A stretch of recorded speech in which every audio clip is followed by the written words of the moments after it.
Hey there, if you share your life with an aging dog, you already know this is a really special and kind of profound time. In this explainer, we're going to break down how to navigate your dog's senior years, not with fear, but with confidence, with love, and with a really clear, proactive plan. So let's dive in and figure out how we can make this new chapter their absolute best one yet. It always starts with the little things, doesn't it? These subtle shifts. Maybe they're a bit slower getting up in the morning, or the fur around their muzzle is getting that distinguished silver look. These are the quiet signs that you and your best friend are entering a whole new chapter together. And if we're being totally honest with ourselves, seeing these changes can spark this quiet little fear in the back of our minds. It's a question every single loving owner asks themselves as they watch their companion grow old. But I want us to reframe that thought right here, right now. Because this isn't the beginning of the end. It's the beginning of a new, distinct life stage. One that, with the right approach, you can make comfortable, joyful, and just full of dignity.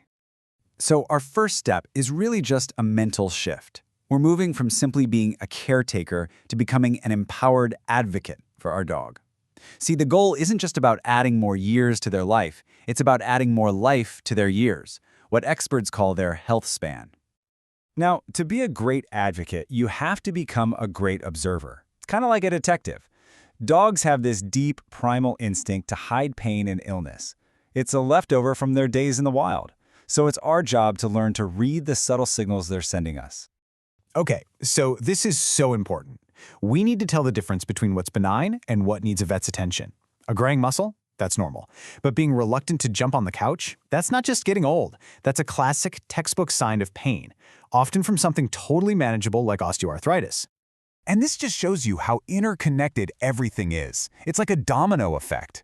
Take that stiffness after rest. Well, that pain from arthritis can make a dog restless at night. It might make them grumpy, or even lead to accidents in the house because it just plain hurts too much to get up and go outside. One physical issue can set off a whole cascade of behavioral changes. And one of the biggest causes for behavioral changes is something called CCDS, which is basically doggy Alzheimer's.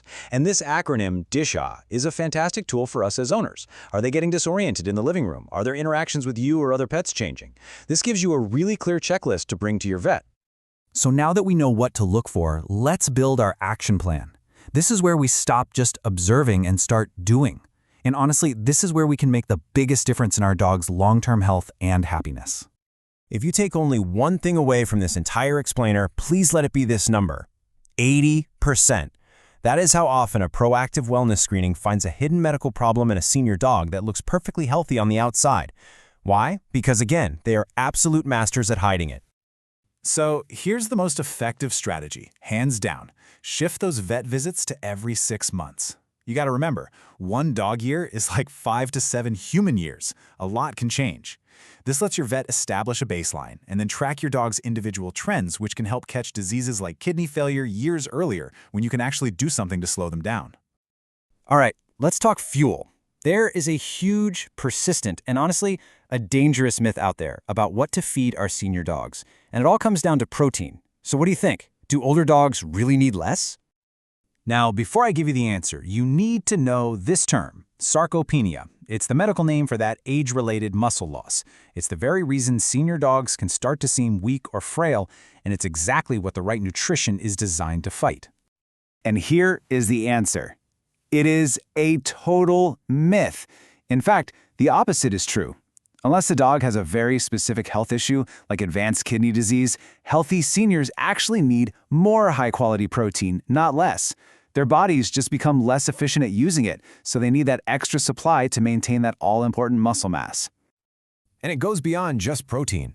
Modern senior diets are packed with what we call functional ingredients. Think of it like targeted nutritional support. You've got omega-3s from fish oil acting as a powerful anti-inflammatory for their joints. And things like antioxidants and MCT oil can give that aging brain an alternative fuel source to help keep it sharp.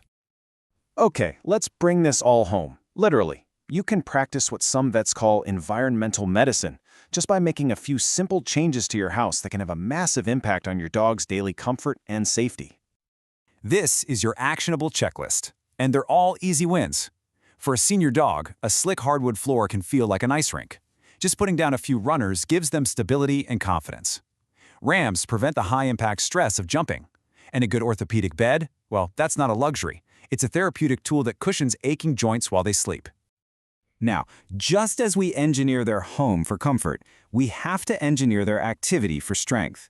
This idea that an old dog should just rest all day is a misconception that can actually speed up their physical decline. The principle here is so simple: use it or lose it. The goal totally shifts.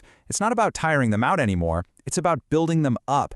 Short, frequent walks are way better than one long, exhausting one. Swimming is fantastic, zero impact on the joints, and you can even do simple physical therapy at home, like asking for a few sit-to-stands before dinner to strengthen those crucial back leg muscles. And that brings us to the final and, let's be honest, the most delicate part of our journey together. This section is all about prioritizing comfort, honoring that incredible bond you have, and making compassionate decisions with as much clarity as possible.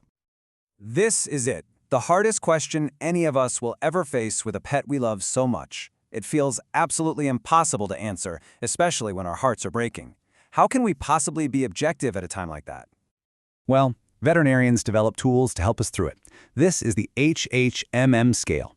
What it does is give you a structured, practical framework to look at your dog's well-being. By going through each category, you can move from a purely emotional space to a more objective one, which helps you track trends and make the most informed and most loving decision. This leads to this really beautiful concept of hospice, or veterinary hospice. It's a profound shift in thinking. The goal is no longer about curing the disease, it's about making sure the time that's left is as comfortable, as dignified, and as peaceful as it can possibly be. It's an active, medically supervised process that's all about grace. You know, the journey with a senior dog is truly a gift. It's our chance to repay a lifetime of unwavering loyalty with proactive, compassionate care. The knowledge is out there. The tools are available. So really, the only question left is the one on your screen. Thank you so much for watching.